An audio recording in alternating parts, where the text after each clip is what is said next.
Bismillahirrahmanirrahim.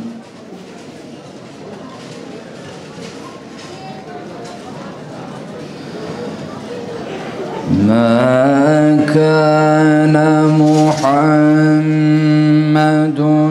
aba ahadin min rijalikum walakin Resulallah. Malumlarınız olduğu üzere sadece 5 gün sonra bu önümüzdeki pazar günü sandığa gidiyoruz. Bir seçim olacak.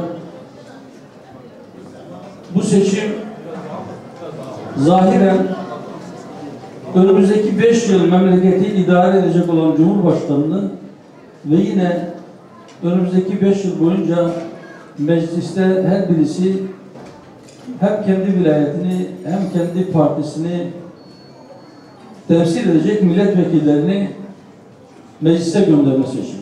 Zahiren bunlardan ibaret. Ama aslında çok defa söylendi, çok kişi söyledi.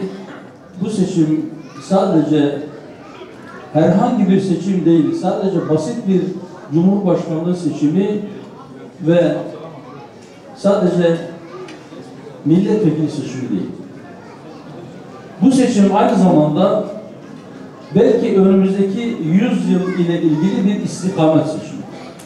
Yönümüzü seçeceğiz. Hangi tarafa doğru yolumuza devam edeceğimize milletçe karar vereceğiz. CHP o tek parti döneminde yapmış olduğu uygulamalar dolayısıyla yine bir 14 Mayıs günü, 14 Mayıs 1950'de halk tarafından muhalefete mahkum edildi. Çünkü milletin tarihine cahil idi. Milletin kültürüne, örfüne yabancıydı. Milletin inancına düşmandı. Mücadele ediyordu, kavga ediyordu. Milletin kılık kıyafetiyle bir sorunu vardı, problemi vardı. Millet de bürokratik oligarşi nedeniyle onlara çok söz geçiremiyordu ama içinde onlara güvenmiyor, kendi eliyle yetkiyi onlara teslim etmiyor. Önceki sistemde, yani parlamenter sistemde çoğunluğun oyunu almadan bazen %20'lerde bir oy, %22, 23, 25 neyse Türkiye 21-75'te Anavatan Partisi'nin iktidarını gördü biliyorsunuz. Birileri iktidar olabiliyordu. Başkanlık sistemine ya da anayasal tabiriyle Cumhurbaşkanı hükümet sistemine geçtikten sonra iktidar olabilmek için artık çoğunluk olmak yetmiyor. Yani daha doğrusu en büyük parti olmak için tek başına halkın %50'sinden fazlasının desteğini almak gerekiyor. Bu sistem gelince ihtimal ki CHP'ler eyvah dedi. Biz ki %25'i aşamıyoruz, %50'yi nasıl aşıyoruz? Başladılar hesap kitap yapmaya, başladılar dolapları çevirmeye, tabiri caizse. Birilerinin desteğini yanlarına alma ihtiyacı hissetti. Bir ittifak kurdular. Fakat bu ittifak, yani o siyasi partilerin üst yönetimiyle ittifak kurmaları yetmedi. Acaba o ittifak içerisindeki kendileri ittifak eden partilerin tabanları ittifaka rağmen Cumhurbaşkanlığı seçiminde CHP'nin genel başkanına oy verecek miydi diye böyle bir soru vardı. Kocaman bir soru işareti. O kocaman soru işaretini bertaraf edebilmek için CHP her tarafa mavi boncuk dağıtmaya başladı. Biz değiştik dedi. Siyasetmeden bahsettik. Bizim örtüyle, bizim halkın inancıyla bir problemimiz yok dedi. Biz artık eski biz değiliz dedi. Niye? Çünkü bu halkın kahir ekseriyeti kendi inancına bağlı, kendi kutsalına, kem söz söyleyene iyi bakmaz. kendi kılık kıyafetiyle uğraşana iltifat etmez, yüz vermez, oy vermez. Öyleyse o kesime bir mavi boncuk vermesi gerekiyordu. Helalleşmeden bahsetti. Biz eski biz değiliz dedi. Bizim hiçbir problemimiz yok dedi. Ne zaman dediler? Kameraların önünde dediler. Ama sadece bunları demek ki birileri kendi içindekini daha fazla gizleyemedi. Yine kameraların karşısına geçti. 5-6 yaşındaki çocuklarımıza Kur'an-ı Kerim dersi verilmesine şiddetle itiraz etti ve bu işe ortaçağ karanlığıydı. Tutamadı kendini. Bu onların ağızlarından taşan kısmıydı. Ama emin olun sinelerinde saklı olan çok daha büyük. Biz bu ittifak içerisinde yanımıza aldığımız bu destekle yetinirsek acaba kendi adayımızı Cumhurbaşkanı seçtirebilir miyiz? Hayır, seçtiremeyiz. O zaman ne yapalım? O zaman bir kesim daha var. Onları da mavi boncuk dağıtalım. Kim onlar? HDP tabanı. Ne görüştüler bilmiyoruz. Ama yapılan açıklamalar muhtelif. O cenahtan yapılan bazı açıklamalara bakarsanız oraya da bazı sözler vermişler. Ne demişler? Biz bilmiyoruz. La ya'lemul gaybe illallah. Bizim için gayb olan bir şey illa şunu yapmışlar, bunu yapmışlar deme pozisyonunda değiliz. Ama zahire göre bir şeyler söylemişler. Her ne demişlerse onların da desteğini o söyledikleri şeylerin karşılığında aldı. Yetti mi? İhtimal belki bu da yetmeyecek. Geçen gün bir yerde söyledim. Masada 6 parti vardı. Sayın Cumhurbaşkanımızın tabiriyle masanın altında birisi daha var dediler. Sonra o da desteğini açıkladı. 7 etti. Ama sadece 7 değil. Bir de başka bir 7'li daha var. Nedir o 7'li? Bugün dünya istikbalının sembolü olan bazı ülkeler var. Ya da zamanında dünyanın başına bela olmuş. Kendi gücünü, kendi etkisini, kendi sınırlarının içerisinde değil, bütün dünyada hissettirmeye çalışan bazı güçler var. Bunların başına da Amerika geliyor. Amerika ne diyor? Bu adam gitmeli. Biden açık söyledi değil mi? Biz bu hükümeti göndereceğiz. Ama bu sefer darbeyle değil, demokratik yöntemlerle göndereceğiz. Daha önce 15 Temmuz darbesinin arkasında bunlar var. Yetti mi? Yok, yetmedi. İngilizler ne söylüyor? Dünyanın efendisi olduğunu zannedenler, onlar da aynı şeyi söylüyor. Almanlar, onlar da bu adam gitmeli diyor. Fransızlar, onlar da aynı şeyi söylüyor ki bunlar Avrupa'nın ve Batı emperyalizminin sembol isimleri. Özellikle Fransa, İngiltere ve Amerika. Aynı zamanda hani şu dünya 5'ten büyüktür diyor ya Sayın Cumhurbaşkanımız, şu 5'in 3'ü.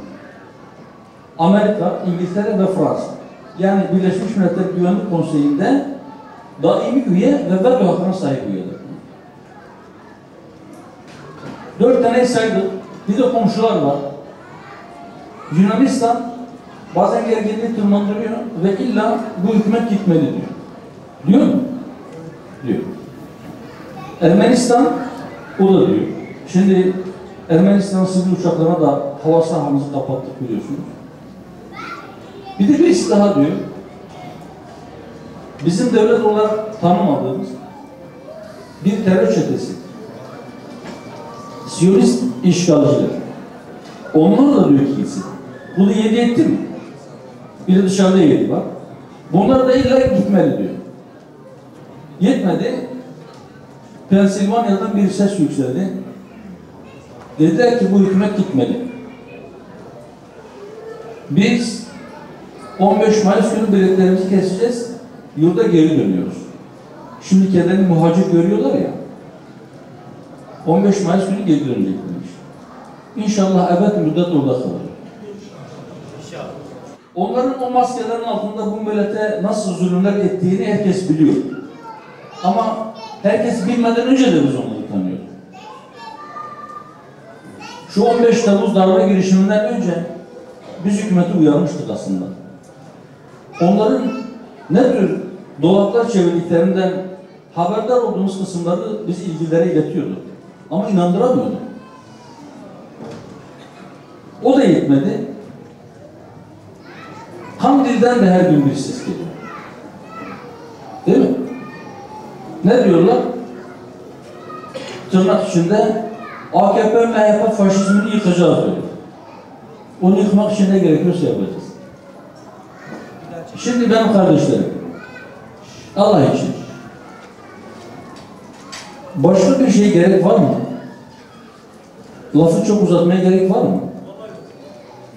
Şimdi yani benim bu memleketin hangi köşesinde olursa olsun kendi halinde, kendi inancını, kendi kültürünü yaşamaya çalışan, kendi memleketinde bu memleketin sahibi, eşit bir ferdi olarak yaşamak isteyen, ben artık emperyaliste kuyruk olmak istemiyorum. Ben kendim olmak istiyorum. Ben eskisi gibi ayağa kalkmak istiyorum. Ben güçlü olmak istiyorum. Ben mazluma kol kanat germek istiyorum. Ben zalimlerin zulmünden emin olmak istiyorum. Ben öyle bir duruma gelmedim ki artık kimse bana zulmetmeyi aklından bile geçirmesin diyen kardeşim. Dışarıdaki bu 7 zalimin Pensilvanya'daki millet düşmanlarının, Kandil'deki terör baronlarının, kan tacirlerinin istemediği bir kişi kötü bir adam olabilir mi? Ya da tam tersinden soralım, desteklediği birisinden bu memlekete hayır gelir mi? Şimdi bu kadar desteği almışlar ama lafı döndürüp dolaştırıp getiriyorlar. Bizim üzerimizden, Hüdapar üzerinden Cumhur İttifakı'nın içerisine fitne sokmaya, Cumhurbaşkanımızı ve AK Parti vurmaya çalışıyor.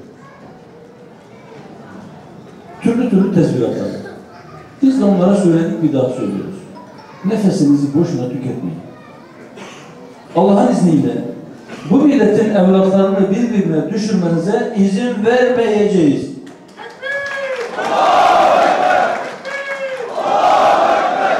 Bazı küçük şeylere kızıp CHP zihniyetinin yeniden iktidar olabilmesine, ki bu sistemde muhaldi, aslında imkansıza yakın bir şeydi. Ona yol verirsek bizim evlatlarımız bile bizi affetmeyecek. Önümüzdeki 100 yıl kayıp bir 100 yıl olmaz. Şu son 20-30 yılda yapılanlar derhal olmasın. Türkiye 50 yıl 60 yıl geriye gitmesin. Eğer geriye gitmesini istiyorsak bizim mutlaka hassas bir şekilde davranmamız, elimizden gelen bütün çabayı ortaya koymamız gerekiyor. Hiç kimse benim o gün misafirim vardı ya da benim başım ağrıyordu deyip sandığa gitmemezlik etmesin.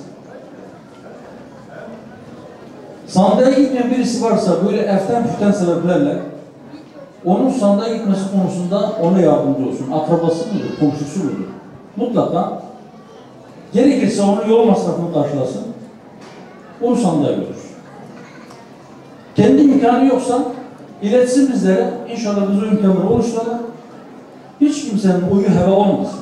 Çevrenizde kafası karışmış, zihni bulandırılmış, küçük bazı meselelere takılıp, ki bu itirazlar haklı da olabilir. O eleştiriler %100 haklı da olabilir. Bazı küçük şeylere takılıp büyük fotoğrafı ıskalamasın. Bu küçük şeylere takılıp büyük fotoğrafı ıskalayanlar varsa onları ikna etmeye çalışsın. Önümüzde 5 gün var. Bu 5 günlük süre içerisinde biz bunu kendimize işleyebilirsek bunu yapabiliriz. Bunu yapabilir miyiz? Yapabilir miyiz bacılar? Yapabilir miyiz gençler? Yapacak mıyız? İnşallah.